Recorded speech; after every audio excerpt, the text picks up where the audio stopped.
জগৎ আর শীলা একটা ছোট ঘরে থাকত। জগৎ একটা ফ্যাক্টরিতে কাজ করত আর শীলা লোকেদের ঘরে বাসন ধোয়ার কাজ করত। তাদের একটা মেয়ে ছিল মীনাক্ষী, যে অনেক সুন্দর ছিল। যে কেউ মীনাক্ষীকে দেখত তার দিকে তাকিয়েই থাকত। একদিনের কথা, যখন মীনাক্ষী আর তার বান্ধবী পায়েল কলেজ থেকে ঘরে ফিরতে থাকে, রাস্তায় মীনাক্ষী একটা এয়ার হোস্টেসকে অটোতে বসতে দেখে। তাদের জীবন কত ভালো, রোজ নতুন জায়গায় ঘোরে। তুইও এয়ার হোস্টেস হয়ে যা, তারপর সারা বিশ্ব ঘুরে বেড়াবি। ওহ, আমি আর এয়ার হোস্টেস কোনোদিন হতে পারবো না। আরে কেন হতে পারবি না? কি অভাব আছে বলতো? দেখ কত সুন্দর আছিস। সারা কলেজে এমন কোনো সুন্দরী নেই। তাছাড়া তোর হাইট কত ভালো, তোর ইংরেজি এত ভালো যে সবাইকে ফেল করে দিস। আরে কিন্তু মা বাবা তো কোনোদিন রাজি হবে না। তাদেরকে রাজি হতে হবে। আর মানবে না কেন? একবার গিয়ে তাদের সাথে কথা বল।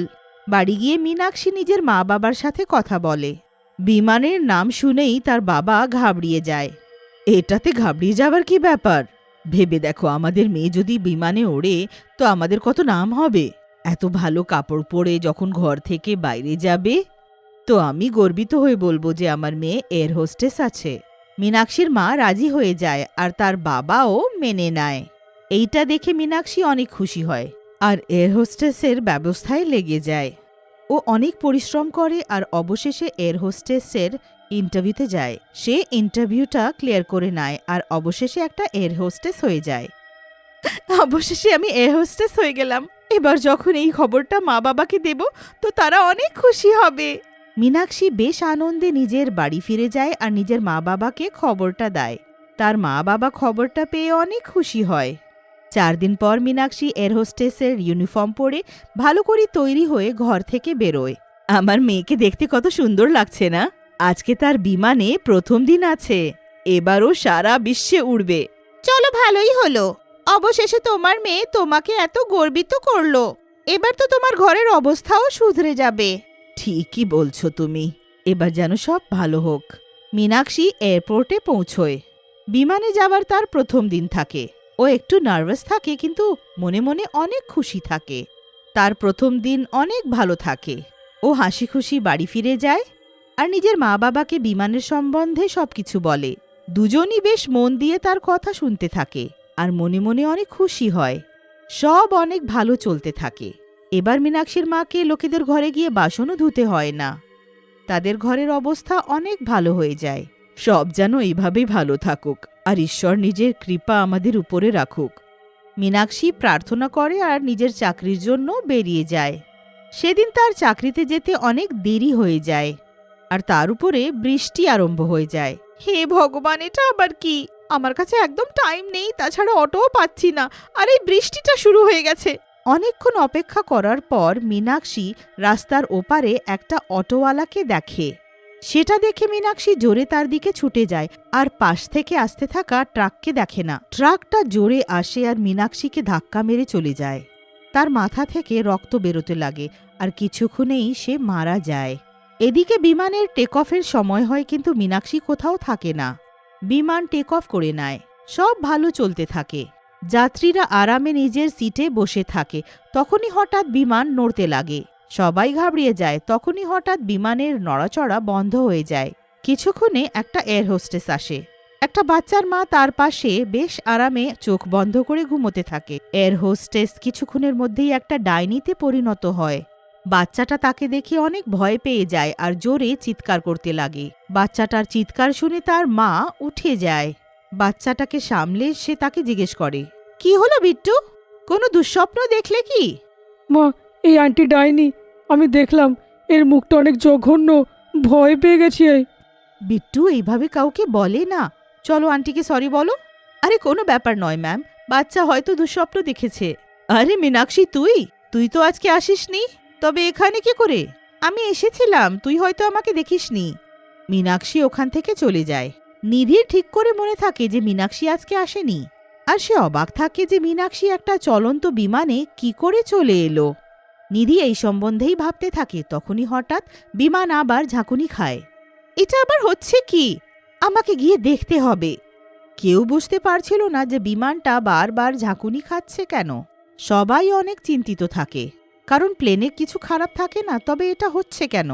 নিধি প্লেনের পাইলটের কাছে গিয়ে জিজ্ঞেস করে যে এটা বারবার হচ্ছে কেন, কিন্তু তারা কোনো উত্তর দেয় না।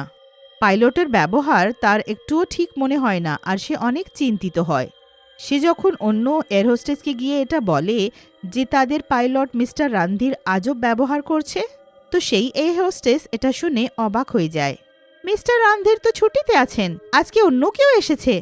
দুজনে যখন ভেতরে গিয়ে পাইলটের চেহারা দেখে তো সেটা মিস্টার রন্ধির নয়, বরং অন্য কেউ থাকে। আপনি কে? আপনি তো আমাদের পাইলট নন। নিজের জায়গা থেকে কেউ যদি নড়ে, এই বাচ্চাটাকে নড়িয়ে দেবো। চল চল, ওই জায়গায় গিয়ে বস, চল চল।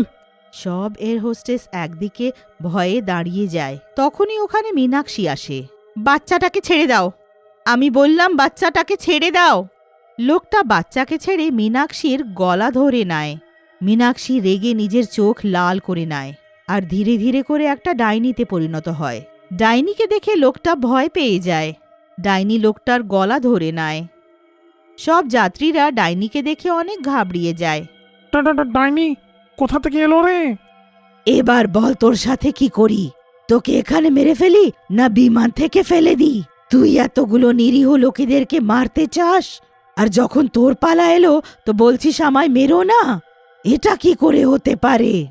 ডাইনি লোকটাকে জোরে ঘুষি মারে আর সে পাইলটের কাছে গিয়ে পড়ে যায়।